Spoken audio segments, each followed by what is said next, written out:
Hello student, good morning.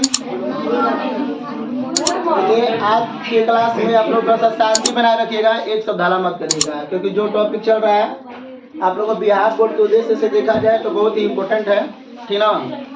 ये परीक्षा में, एग्जाम में जो आप लोग एग्जाम दीजिएगा 2024 में दीजिएगा, 24 में 2024 के लिए महत्वपूर्ण हो सकता है। यहाँ पर आप लोग के सामने जो टॉपिक है कि विद्युतीय द्विध्रुव के कारण, विद्युतीय द्विध्रुव के कारण अक्षीय स्थिति पर विद्युत क्षेत्र की तीव्रता। इसमें दो आता है, एक आता है अक्षीय स्थिति और एक आता है निरक्षीय, ठीक ना। एक और स्थिति उत्पन्न होता है जिसे अन्य स्थिति पे होता है। क्या होता है? अन्य स्थिति। तो अभी जो हम लोग पढ़ने जा रहे हैं अक्षीय स्थिति पर क्या निकलना है, किसके कारण? विद्युतीय द्विध्रुव, यानी विद्युत द्विध्रुव के कारण। किसके कारण?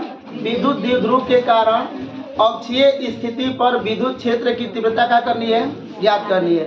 देखिए, इसको बताने से पहले आप लोगों को थोड़ा सा बता रहे हैं, इसके पीछे आप लोगों को बताया गया था कि यहाँ पर अगर मान लेते हैं ए हो गया और ये क्या हो गया, बी माइनस क्यू और कितना हो गया, प्लस क्यू। ये बताइए कि जो बीच में जो बिंदु था यहाँ पर नाम दिया गया था, क्या दिया गया था, ओ। इसको हम लोग क्या कहते हैं, विद्युत द्विध्रुव कहा जाता है।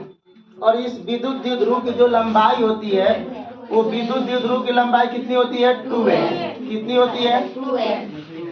किसी किसी बुक में आप लोग को 2l देगा, ए भी दे सकता है, लेकिन ए और ए वो दोनों के दोनों क्या दर्शाता है, लंबाई ही दर्शाता है, ठीक ना।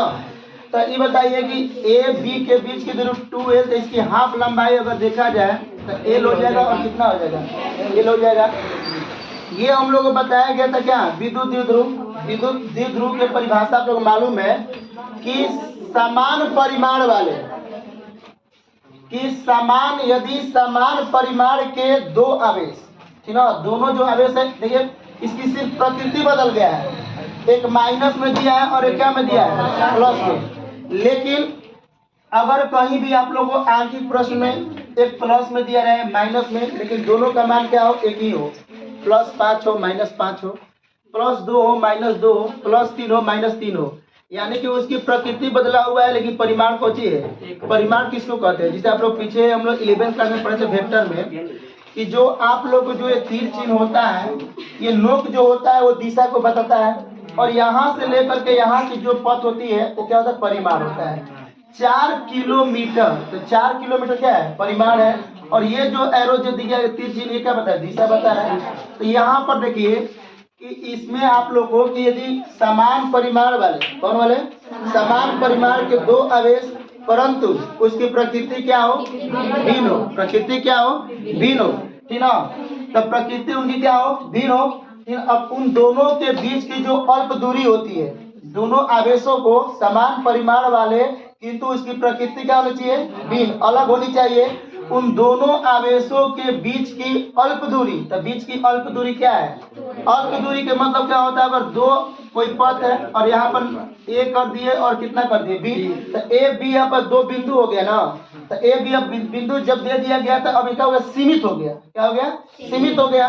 तो अब यहाँ पर देख सकते हैं कि यहाँ पर अल्प दूरी लिया जाएगा, अनंत दूरी के लिए नहीं होती है, किसके लिए होती है, अल्प दूरी। तो इनके बीच की जो अल्प दूरी होती है उसी को हम लोग क्या कहते हैं, विद्युत द्विध्रुव। यानी विद्युत द्विध्रुव को आप लोग को निरूपित करते हैं किसके द्वारा, 2l या 2a, 2l या 2a। उसके बाद आप लोग विद्युत द्विध्रुव पहले पढ़े थे, क्या पढ़े थे हम लोग, विद्युत द्विध्रुव पढ़े थे ना। उसके बाद हम लोग पढ़े थे द्विध्रुव कौची, द्विध्रुव कौची पढ़े थे, आघूर्ण। तो द्विध्रुव आघूर्ण में क्या बताया गया था कि यही था कि दोनों आवेशों में से किसी एक आवेश का परिमाण, दोनों आवेशों में से किसी एक आवेश का, यानी आवेश का परिमाण के मतलब प्लस माइनस क्या हो गया, कि दो आवेश है लेकिन विपरीत प्रकृति वाला है, विपरीत प्रकृति वाला है ना। ये प्लस क्यू माइनस क्यू के मतलब नहीं कि एक में -2 कूलम दिया है, एक में +3 कूलम दिया है। ये अगर +3 कूलम है तो ये भी 3 है, बस एक प्लस में और एक क्या है, माइनस में। प्रकृति बदल गया लेकिन परिमाण बदलने वाला नहीं है, ठीक ना। तो यहाँ पर समान दोनों आवेशों में से किसी एक आवेश का परिमाण, जैसे ये मोड में हुआ तो ये प्लस वाला प्लस में ही रहेगा और माइनस वाला भी क्या हो जाएगा प्लस, यानी हो जाएगा हमारा क्या हो गया Q हो गया। दोनों आवेशों में से किसी एक आवेश के परिमाण और विद्युत द्विध्रुव की लंबाई, तो लंबाई क्या है 2 है, होती है। दोनों आवेशों में से किसी एक आवेश का परिमाण और विद्युत द्विध्रुव की लंबाई के गुणनफल के क्या होता है बराबर। कौन बराबर होता है? द्विध्रुव आघूर्ण। ये द्विध्रुव आघूर्ण का सूत्र हो गया हम लोगों को Q गुणे कितना हो गया 2L हो गया। द्विध्रुव आघूर्ण को निरूपित करते हैं किसके द्वारा? P से। किसके द्वारा करते हैं? तो यानी P बराबर लिख सकते हैं 2QL। क्या लिख सकते हैं? 2QL लिख सकते हैं। ये विद्युत द्विध्रुव क्लियर है, द्विध्रुव आघूर्ण क्लियर है। अब यहाँ पर कुछ इसकी मात्रक की बात करते हैं। अगर यहाँ पर मात्रक देखा जाएगा तो आवेश का बताइए मात्रक कहता है कूलम, और लंबाई का क्या होता है कूलम मीटर हो जाएगा। द्विध्रुव आघूर्ण का अगर पूछ दिया जाएगा SI मात्रक क्या होता है, तो इसका SI मात्रक होता है कूलम मीटर होता है। अगर यही इसका विमीय सूत्र पूछ दिया जाएगा तो कूलम आवेश का क्या होता है 80 होता है, और लंबाई का क्या होता है हम लोगों को L, यानी हो सकता है हम लोग LAT हो सकता है ना। अब यहाँ पर देखिए द्विध्रुव आघूर्ण विद्युतीय जो द्विध्रुव आघूर्ण है वो क्या है सदिश राशि होता है। कौन राशि होती है? द्विध्रुव आघूर्ण जो होता है वो सदिश राशि होती है। कैसी राशि होती है? सदिश राशि। अब यहाँ पर जब सदिश राशि कर रहा है तो एक चीज उत्पन्न होगा कि इसमें दिशा तो होनी चाहिए, दिशा होनी चाहिए। तो इसमें जो दिशा होता है वो ऋण आवेश से किधर होती है? याद रखिए इस चीज को, यानी द्विध्रुव आघूर्ण की जो दिशा होती है सदैव ऋण आवेश से किधर होती है? धन आवेश की ओर होती है। हमेशा ऋण आवेश से धन आवेश की ओर होती है। आप लोगों को 11th क्लास में भी एक चीज बताया गया होगा कि जो ऋण आवेश के कारण जो विद्युत क्षेत्र की तीव्रता उत्पन्न होती है, चाहे ऋण आवेश के कारण जो दिशा होती है वो सदैव अंदर की ओर होती है। किधर होती है? अंदर की ओर होती है, ठीक ना। अंदर की ओर साइड से ट्रैक्टर गुजर है। यहाँ पर आप लोगों को बताया गया था कि जो ऋण आवेश, इसमें तो आप लोगों को पता हो गया द्विध्रुव किसे कहते हैं, विद्युत द्विध्रुव किसे कहते हैं मालूम है ना, कि समान परिमाण वाले परंतु उसकी प्रकृति क्या हो विपरीत हो, क्या हो विपरीत। उन दोनों आवेश के अल्प दूरी या अल्प लंबाई को ही हम लोग क्या कहते हैं विद्युत द्विध्रुव कहा जाता है। उसके बाद आता है द्विध्रुव आघूर्ण। तो द्विध्रुव दोनों आवेशों में से किसी एक आवेश का परिमाण और विद्युत द्विध्रुव की लंबाई के गुणनफल के क्या होता है बराबर होता है। कौन? द्विध्रुव आघूर्ण। इस द्विध्रुव आघूर्ण को किससे निरूपित करते हैं? P, यानी P बराबर 2QL। इसका SI मात्रा देखा जाए तो कूलम मीटर, विमीय सूत्र LAT हो जाएगा। ये कौन सी राशि है? सदिश राशि। यहाँ तक क्लियर है? किसी को कोई दिक्कत है? ये सदिश राशि है। अब रही बात सदिश राशि है तो दिशा किधर होता है? ऋण आवेश से धन आवेश में होता है। एक चीज याद रखिएगा जो इसमें आप लोगों को आएगा कि धन आवेश के कारण, किसके कारण? धन आवेश के कारण जो विद्युत क्षेत्र की तीव्रता होती है, तो विद्युत क्षेत्र तीव्रता भी कौन राशि है? सदिश राशि है। तो उसमें भी दिशा आएगा। तब जो धन आवेश के कारण जो दिशा उत्पन्न होती है वो किधर होती है? बाहर की ओर। किधर होती है? बाहर की ओर। बाहर की ओर जब दिखाना पड़ता है तो उसको डॉट से दिखा देते हैं। डॉट का मतलब किधर? बाहर की ओर। और ऋण आवेश के कारण जो विद्युत क्षेत्र की तीव्रता होती है, जो विशेषता बताया गया आप लोगों को ना, कि जहां पर स्पर्श करती है तो वहां पर स्पर्श करने वाला जो बिंदु होता है वो विद्युत क्षेत्र की तीव्रता के दिशा को बताता है। तो धन आवेश के कारण दिशा किधर होगा? बाहर की ओर। ऋण आवेश के कारण जो दिशा होता है वो किधर होता है? अंदर की ओर होता है। किधर होता है? इतना अगर आप लोगों को बढ़िया से कंसेप्ट क्लियर है, इतना अगर जानकारी है, इसमें कोई दिक्कत है 100% गारंटी है कि आप लोगों को समझ में आएगा। ठीक, अब चलिए हम चलते हैं अक्षीय स्थिति पर, ठीक ना।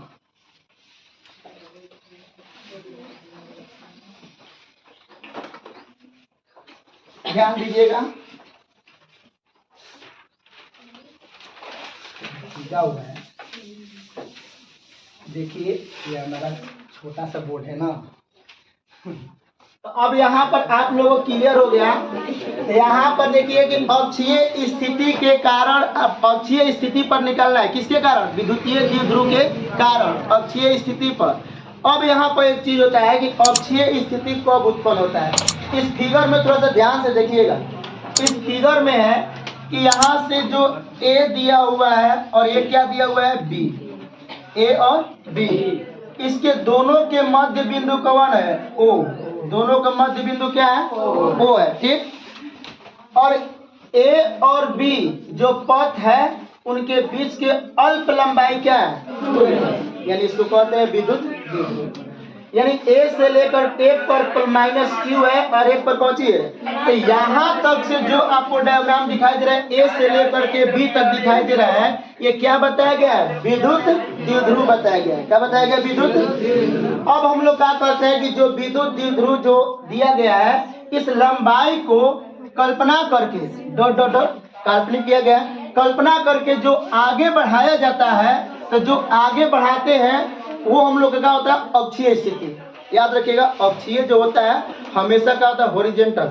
एक देखिए दो चीज बताओ, वर्टिकल और हॉरिजॉन्टल, एक ऊर्ध्वाधर और एक होता है क्षैतिज। तो जो अक्षीय स्थिति होता है वो हमेशा क्षैतिज में होता है। किधर होता है? तो ये विद्युत द्विध्रुव को जब आगे की ओर डॉट डॉट बढ़ाया गया तो यहाँ पर उत्पन्न हुआ कौन? अक्षीय स्थिति। यहाँ पर लिख सकते हैं ये कौन स्थिति हम लोग को है? अक्षीय स्थिति, ठीक ना। हर्षित दीर्घ पे ध्यान मत दीजिएगा, ठीक ना। अब यहाँ पर जो विद्युत द्विध्रुव जो उसको आगे बढ़ाते हैं तो कौन सा स्थिति उत्पन्न होता है? अक्षीय स्थिति। क्षैतिज में जाना है, ऊर्ध्वाधर मतलब ऊपर ना हो। तो अब देखिए अक्षीय स्थिति उत्पन्न हो रहा है यहाँ पर ना, ध्यान दीजिएगा। तो यहाँ पर अक्षीय स्थिति अगर लिखना होगा आप लोगों को कॉपी पर तो क्या लिखेगा कि माना कि जिसे ए बी, माना कि ए बी एक विद्युत द्विध्रुव है। क्या है? एक विद्युत द्विध्रुव है जिसकी लंबाई क्या है? 2l। माना कि ए बी एक विद्युत द्विध्रुव है जिसकी लंबाई क्या है? 2l है, ठीक ना। अब देखिए विद्युत द्विध्रुव के मध्य बिंदु कौन है? ओ। माना कि ए बी एक विद्युत द्विध्रुव है जिसकी लंबाई क्या है? 2l है। और इस विद्युत द्विध्रुव के, ठीक ना, मध्य बिंदु ओ से कौन दूरी पर? r दूरी पर कोई बिंदु कौन है? P है। विद्युत द्विध्रुव के मध्य बिंदु O से r दूरी पर कोई बिंदु क्या है? P है, जहां पर विद्युत क्षेत्र की तीव्रता क्या करनी है? ज्ञात करनी है। जहां पर भी विद्युत क्षेत्र की तीव्रता ज्ञात करनी है तो वहां पर एकांक धन परीक्षण आवेश होता है। ये पहले ही बताया गया है, बताया गया है ना। लिखना आसान है कि ना? आसान है। बस देखिए इसमें क्या होता है कि लिखावट ज्यादा मायने नहीं रखता है। बाबू आप लोग क्लास में ऐसे मत करिए, ठीक ना। देखिए कि लिखावट में क्या लिखना है, समझ में आ गया क्या लिखना है? कि माना कि ए बी एक क्या है? विद्युत द्विध्रुव है जिसकी लंबाई क्या है? 2l।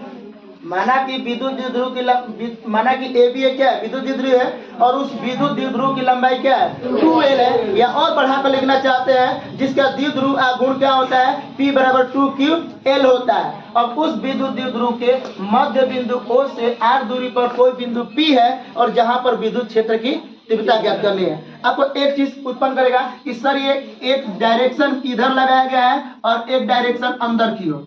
तो यहाँ पर देखिए कौन आवेश उत्पन्न है? 2 आवेश। तो ये बताइए प्लस क्यू आवेश के कारण, एक बार प्लस क्यू आवेश के कारण बिंदु P पर क्या निकलना पड़ेगा? विद्युत क्षेत्र के तीव्रता। प्लस क्यू आवेश के कारण बिंदु P पर निकालना पड़ेगा विद्युत क्षेत्र के तीव्रता। जब प्लस के कारण निकालिएगा तो इसका दिशा अंदर होगा कि बाहर? क्या प्लस लिखे है ना, यानी ये जो डायरेक्शन है वो माइनस के लिए है कि प्लस वाला के लिए? प्लस वाला के लिए है। इसके कारण जो दिशा होगा कहाँ होगा? बाहर। अब एक डायरेक्शन अंदर भी है।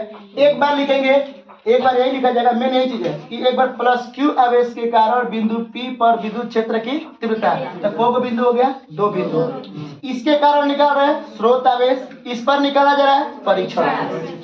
एक बार माइनस क्यू आवेश के कारण बिंदु P पर निकाला जाएगा विद्युत क्षेत्र के तीव्रता। तो इसकी दिशा माइनस के चलते ना बाहर होगा कि अंदर होगा? तो यहाँ पर होगा ना। दोनों के वजह से बताओ जो निकल रहा है तो ये दोनों का परिमाण तो बराबर होगा, लेकिन प्रकृति बदल रहा है ना, एक दूसरे के विपरीत है। एक दूसरे को चीज होता है विपरीत है। अब देखिए ये दूरी समझ में आएगा। अब यहाँ पर r माइनस एल कैसे है? कोई भी दूरी निकालना है हम लोग, देखिए ये तो नियम के अनुसार होता है, ये 2l होता है, ठीक। आपको किस बिंदु से किस बिंदु पर विद्युत क्षेत्र की तीव्रता निकालना है और उसके लिए दूरी क्या माने हैं। तो मध्य बिंदु O से बिंदु कहाँ पर P पर विद्युत क्षेत्र की तीव्रता निकालनी है और उनके बीच की दूरी क्या है R है ना। तो ये बताइए एक बार बिंदु P के कारण किस पर निकल रहा है, तो इन दोनों के बीच की दूरी क्या करेंगे, यहाँ से लेकर यहाँ तक की जो दूरी है वो कितना है R, तो इस R में से L घटा देंगे तो इसका मान हो जाएगा R माइनस L हो जाएगा। यहाँ से लेकर के यहाँ तक की दूरी कौन सी है R में एगो L जोड़ दीजिए तो पूरा दूरी कितना हो गया R प्लस L। समझ में आ रहा है कितना रहा है। इतना जब आप लोग को समझ में आ गया तो कोई दिक्कत नहीं है, हम ये चीज नहीं लिख रहे हैं, बस मैं बातों को सुन लीजिए कि माना कि AB एक विद्युत द्विध्रुव है जिनकी लंबाई क्या है 2L है, लंबाई क्या है 2L है तथा इसका द्विध्रुव आघूर्ण P बराबर 2QL होगा। अब विद्युत द्विध्रुव के मध्य बिंदु O से R दूरी पर कोई बिंदु P है जहां पर विद्युत क्षेत्र की तीव्रता क्या करनी है ज्ञात करनी है। थ्योरी में लिखावट कोई ज्यादा मायने नहीं रखता है, क्योंकि आप थ्योरी में कोई ज्यादा भी लिख सकता है कोई कम भी लिख सकता है बिहार बोर्ड में, ठीक ना। तो यहाँ पर हम लोग ज्यादा भी लिख सकते हैं कम, लेकिन इसका मैथमेटिक्स जो है वो आपका सही होना चाहिए, लेकिन ठीक ना लिखावट कोई कम है और बेसी लिख सकता है, उससे कोई दिक्कत नहीं है। यहाँ तक किसी को दिक्कत नहीं रहा है, ध्यान दीजिए। अब देखिए आप लोग बता रहे हैं, तो यहाँ पर देखिए अभी उतारिएगा मत आप लोग। सबसे पहले एक बार लिख रहे हैं कि माइनस किसके कारण बाबू, माइनस Q आवेश के कारण इस बिंदु पर बिंदु P पर क्या लिखेंगे बाबू, विद्युत क्षेत्र की तीव्रता। इसके कारण माइनस Q आवेश के कारण बिंदु P पर माइनस Q, यहाँ पर ना माइनस Q आवेश के कारण बिंदु P पर विद्युत क्षेत्र की तीव्रता। तो बताइए कि यहाँ पर सीधा सीधा ले रहे हैं E माइनस, माइनस को तो समझ जाएगा ना, E माइनस, ठीक ना। चाहे E माइनस इसे Q लिखेगा तो कोई दिक्कत नहीं है। माइनस को मतलब किसके कारण, माइनस Q आवेश के कारण, E क्या होता है विद्युत क्षेत्र के तीव्रता, ठीक ना। तो E केवल माइनस भी लिख सकते हैं, चाहे E माइनस इसे Q भी लिख सकते हैं, कोई दिक्कत नहीं है। तो यहाँ पर बताइए कि यहाँ पर हो जाएगा हम लोग को, ध्यान दो। तो यहाँ से देखिए इसके कारण किस पर निकला जा रहा है, ये अभी इसके पीछे आप लोग थ्योरी बताए थे, बिंदुवत आवेश के कारण विद्युत क्षेत्र के तीव्रता क्या बताया गया था, बिंदुवत आवेश के कारण विद्युत क्षेत्र के तीव्रता। उसका फॉर्मूला क्या होता है 1/4 पाई एप्सिलॉन नॉट Q बटा में R स्क्वायर, Q बटा में R स्क्वायर होता है ना। लेकिन कूलॉम नियम में क्या होता है, उसके लिए दो बिंदु होता है, क्या होता है दो बिंदु, उसके लिए 1/4 pi epsilon not Q1 Q2 बटा में R। लेकिन यहाँ पर लागू होगा कौन, बिंदुवत आवेश के कारण, इसके कारण एक ही बिंदु के कारण निकला जा रहा है ना सब। तो यहाँ पर फॉर्मूला हो जाएगा 1/4 पाई एप्सिलॉन नॉट, किसके कारण बोला गया ना, परिणामी आवेश यहाँ पर दिया हुआ है। तो यहाँ पर बताइए तो मॉड में करिएगा उसके कौन सी माइनस Q, तो माइनस को मॉड से बाहर ही निकालिएगा तो प्लस हो जाएगा Q बटा में R नहीं डायरेक्ट बाबू। देखिए R स्क्वायर तो लेकिन कहाँ से, माइनस Q आवेश के कारण बिंदु P पर, तो यहाँ से लेकर यहाँ के बीच की दूरी होगा ना, यहाँ पर पहले लिख देते हैं AP के क्या हो जाएगा स्क्वायर, यहाँ पर लिख देंगे इसका दिशा किधर होगा, दिशा बहुत मायने रखेगा, दिशा किधर होगा, माइनस Q से करना अंदर की बाहर, अंदर, तो A से P की ओर कि P से A की ओर, यहाँ पर P A वेक्टर के क्या होगा बाबू अनुदिश, समझ में आ रहा है ना। अब देखिए यहाँ पर आपका हो जाएगा 1/4 पाई एप्सिलॉन नॉट ये Q बटा में AP। तो देखिए A से लेकर P के बीच की दूरी कितना दिया हुआ है R प्लस L के का हो जाएगा स्क्वायर, इसको मान सकते हैं समीकरण नंबर। यहाँ तक कोई दिक्कत है तो बोलिए।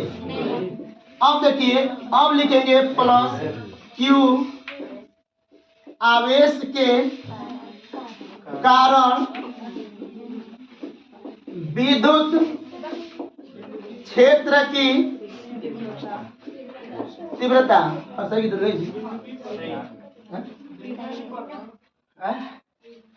हो जाएगा प्लस Q आवेश के कारण बिंदु, अच्छा लिख दे रहे हैं यानी प्लस क्यू आवेश के कारण किस पर, बिंदु P पर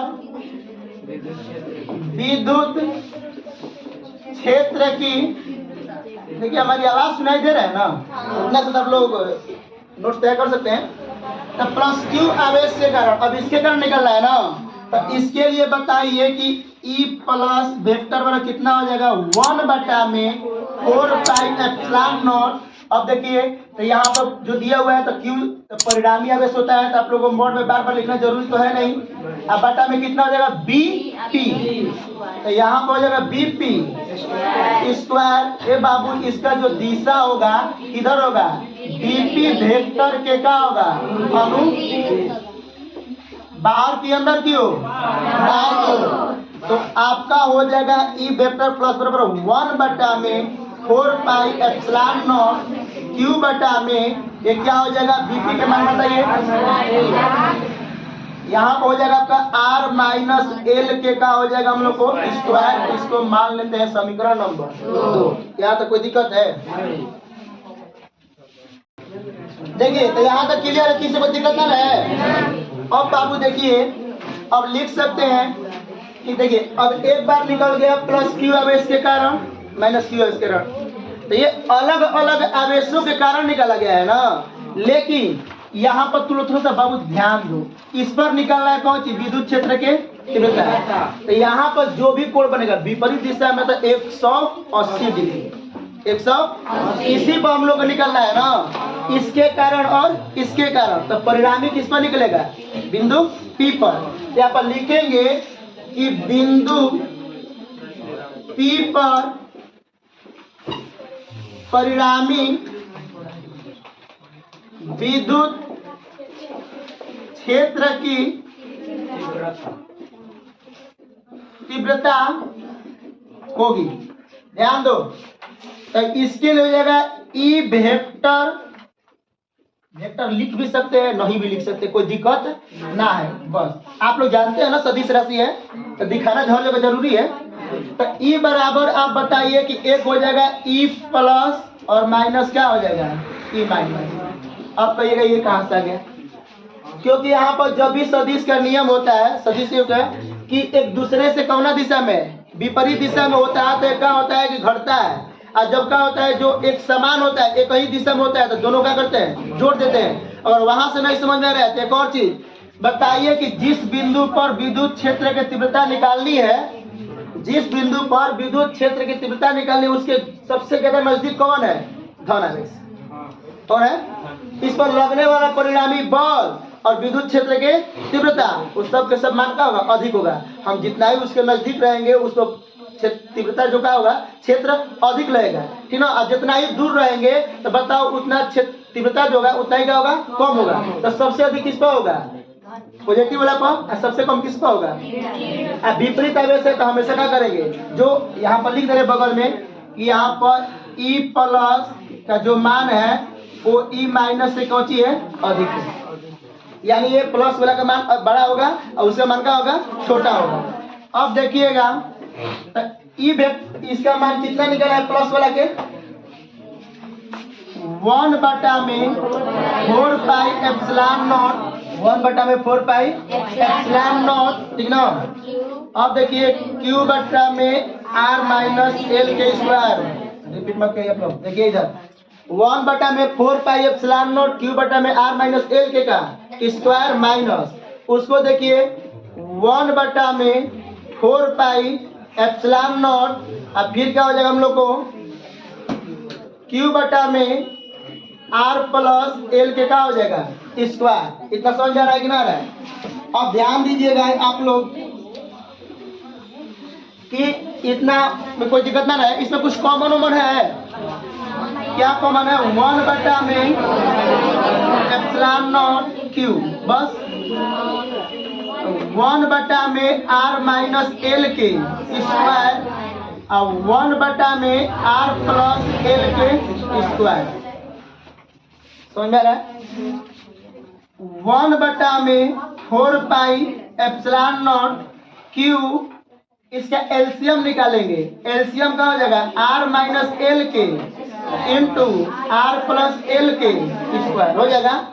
ये माइनस वाला कट जाएगा तो बचेगा आर प्लस एल के, तो ऊपर में हो जाएगा आर प्लस एल के माइनस आर माइनस एल के। यहाँ तक किसी को दिक्कत है? अब यहाँ पर बाबू 1 में 4 पाई एप्सिलॉन नॉट क्यू, अब देखिए ए प्लस बी के होल स्क्वायर, तो आपका हो जाएगा R square plus 2 RL plus L square. Minus की वजह से चिन्ह सब बदल जाएगा, तो आर स्क्वायर माइनस होता है ना, ए माइनस बी का minus minus plus 2RL plus होता है plus minus minus L square. ध्यान दो स्क्वायर जो दिया हुआ R minus L R plus L दिया, जिसे दिया हुआ है कि आर माइनस एल के स्क्वायर आर प्लस एल के का दिया है, हम एक बार आर माइनस एल और आर प्लस एल अब पूरा का स्क्वायर ऐसे करें तो कोई दिक्कत है ना ना। अब ध्यान दो, तो ये बताओ कि एक बार प्लस में है और एक बार कौची में माइनस में, तो फॉर्मूला होता है ए प्लस बी इंटू ए माइनस बी। ए प्लस बी इंटू ए माइनस बी का फॉर्मूला क्या होता है? ए स्क्वायर माइनस बी स्क्वायर और फिर ऊपर स्क्वायर होगा ना। तो यहाँ पर लिख सकते हैं कि R square minus L square के स्क्वायर। कोई दिक्कत है? अब ध्यान दो, अब इतना आप लोग को समझ में आ गया। देखा जा रहा है 1 में 4 पाई एप्सिलॉन नॉट क्यू। अब ध्यान दीजिएगा, तो ये वजह कुछ कटेगा, ये आर स्क्वायर ठीक है। यहाँ पर एक चीज देखिए, आर स्क्वायर से आर स्क्वायर का हो जाएगा कट जाएगा, ये एल स्क्वायर से एल स्क्वायर का हो जाएगा कट जाएगा। तो इस 2RL और 2RL जोड़ेंगे तो 4RL हो जाएगा। अब बटा में R square minus L square के क्या हो जाएगा स्क्वायर। अब ध्यान दीजिएगा, अब ज्यादा नहीं है। अब यहाँ पर आपका हो जाएगा 1 में एप्सिलॉन नॉट, बोर्ड पर देखिएगा पूरा जा रहा है ना, 1 में 4 पाई एप्सिलॉन नॉट और यहाँ पर देखिए क्या दिया हुआ है क्यू, क्या दिया हुआ है क्यू। तो ए बाबू यहाँ पर जो क्यू दिया हुआ है, ध्यान देना कि यहाँ पर जो क्यू दिया है और इसको हम लिख सकते हैं जो 4RL है, इसको लिख सकते हैं जिसे देखिए 2 गुणे 2 कितना दिया हुआ है RL, कितना दिया हुआ है RL, फिर दो दूनी के 4 और बट्टा में कितना दिया है R square minus L square के क्या दिया है। ये बताइए कि 1 में 4 पाई एप्सिलॉन नॉट, इसको अब लिख सकते हैं, देखिए एगो दो को बाहर कर दे, दो को बाहर कर रहा है, तो एगो 2 बार 2 हो गया, फिर क्यू हो गया, फिर किसको बाहर कर दे आर को भी, तो 2R को बाहर कर दे रहे हैं, गुणनखंड के रूप में है ना, आगे पीछे लिख सकते हैं। तो 2R यहाँ पर लिख दिए तो क्या बच गया 2, फिर क्या बच गया क्यू और फिर क्या बच गया अब बट्टा में R square minus L square के स्क्वायर। ध्यान दो, अब यहाँ पर 1 ये बताइए कि चूंकि एक फॉर्मूला बताया ना P बराबर 2QA होता है कि ना होता है, P बराबर क्या होता है 2QA। तो अब यहाँ पर जो आपका जो दिया हुआ है तो क्या हो जाएगा हम लोग को E बराबर 1 में 4 पाई एप्सिलॉन नॉट, इसका मान कितना हो गया P, तो हो गया 2PR अब बटा में आर स्क्वायर माइनस एक आपका यहाँ से भी क्या हो गया ये, ध्यान दो ना समझ में रहा है। आ गया आप लोग को E बराबर 1 में 4 पाई एप्सिलॉन नॉट, यहाँ पर देखिए 2QL का मान कितना होता है P, तो उसके जगह पर क्या लिख दिया गया P। अब पहले से देखो यहाँ पर कितना दिया हुआ है 2R, हो गया 2 हो गया इसका मान P और ये कौन दिया है R, तो हो गया 1 में 4 पाई एप्सिलॉन नॉट 2PR में R square minus L square का क्या हो गया स्क्वायर, समझ रहा है। लेकिन आप बताइए ये तो निकल गया, लेकिन आपको किस बिंदु से किस दूरी पर विद्युत क्षेत्र की तीव्रता निकालनी है, मध्य बिंदु O से R दूरी पर, किस दूरी पर R दूरी पर। तो यहाँ पर कह सकते हैं कि R के मान जो होगा वो बहुत बहुत बड़ा होगा किससे L से, इसका मतलब है L के मान नगण्य है। L का मान क्या है, इसका मतलब हुआ कि L का मान नगण्य। क्या है बाबू? एल का मान क्या है? नगण्य। समझ में आ रहा है ना? अब देखिए एल का मान जब नगण्य हो गया तो नगण्य के मतलब मान होता है लेकिन कोई उसका वैल्यू नहीं है, यानी 0 के बराबर। क्या के बराबर? 0 के बराबर। तो एल के मान 0 होगा तो क्या हो जाएगा बच्चा लोग? ई बराबर 1/4 पाई एप्सिलॉन नॉट 2pr। इसका मान क्या हुआ? 0। तो बचे केवल आर स्क्वायर। आर स्क्वायर के स्क्वायर करेंगे तो आर के पावर 4। एगो आर से एगो आर का हो जाएगा आपका मेन फॉर्मूला हुआ 1/4 पाई एप्सिलॉन नॉट 2p/r³। यही आपका क्या हुआ? फॉर्मूला हुआ। इसका ये सही मात्रा विद्युत क्षेत्र तीव्रता कैसे मात्रा क्या होता है? न्यूटन प्रति कूलॉम। न्यूटन प्रति कूलॉम भी होता है। समझ में आया कि ना आया? इसमें बताइए आप लोग इधर दिखाई दे रहा है ना, यहाँ से सीधा है बच्चा लोग समझ लो कि -q आवेश के कारण बिंदु P पर क्या निकालनी है? विद्युत क्षेत्र के। तो यहाँ से कर है माइनस, तो इसके लिए इसकी दिशा अंदर की बाहर अंदर। तो यहाँ पर दिशा किधर होगा? अंदर की ओर। बिंदुवत आवेश तो 1/4 pi epsilon not minus q बटा में AP के क्या हो गया? स्क्वायर। दिशा किधर होगा? यानी कि P से A की ओर अंदर की ओर होगा। अब यहाँ पर देखिए AP A से लेकर P के यहाँ पर A से लेकर के P के बीच की दूरी कितना दी हुआ है? r+a। तो यहाँ पर r+l के स्क्वायर। समझ में आ रहा है?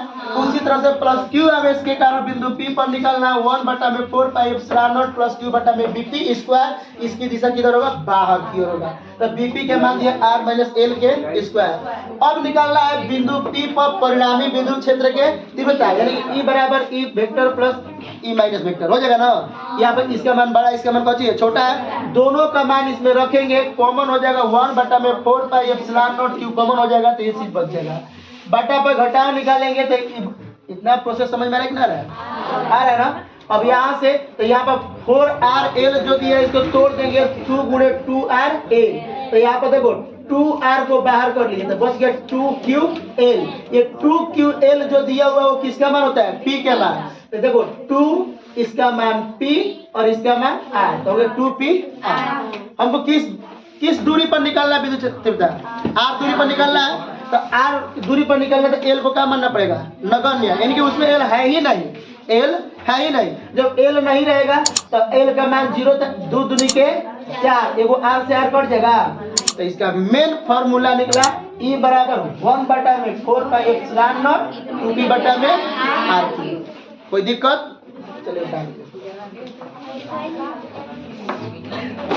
इसमें किसी को कोई दिक्कत नहीं है? पूरा समझ में आ गया ना?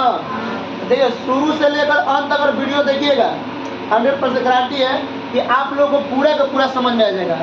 एक बार अगर पूरा देख लीजिए वीडियो, ये गारंटी देते हैं कि आप कभी जिंदगी में नहीं भूल पाइएगा। भूलने का सवाल ही पैदा नहीं है। जो अच्छी तरह से पूरा वीडियो देखे उसे भूलने का सवाल ही नहीं है, क्योंकि इसमें देखिए आपको विद्युत द्विध्रुव से लेकर के द्विध्रुव आघूर्ण से लेकर तब जाकर इस कॉन्सेप्ट को बताया गया है। इसलिए अगर पूरा वीडियो देखिएगा तब जाकर उसके समझ में आएगा, ये कभी नहीं आप भूल सकते हैं। इसलिए वीडियो आप लोग से रिक्वेस्ट है कि वीडियो को पूरा देखिए, ठीक ना? आप लोग देखिए मेहनत नहीं करते हैं। आप लोग मेहनत करते हैं 4 दिन तैयारी करके, क्यों बीच में रुक जाते हैं?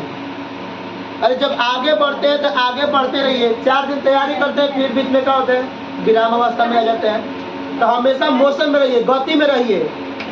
जिंदा रहने के लिए रोज खाना जिस तरह जरूरी है, इसीलिए पढ़ाई को दिमाग पर रखने के लिए हमेशा पढ़ना भी कौन सी है। जब तक से आपके पढ़ाई में निरंतरता नहीं रहेगा आप जीवन में कुछ कर नहीं सकते हैं। सोचिएगा कि एक दिन 4 घंटा पढ़ ले, एक दिन 5 घंटा पढ़ ले, 10 दिन से पढ़वे ना करे तो जिंदगी में कभी सफल होइएगा?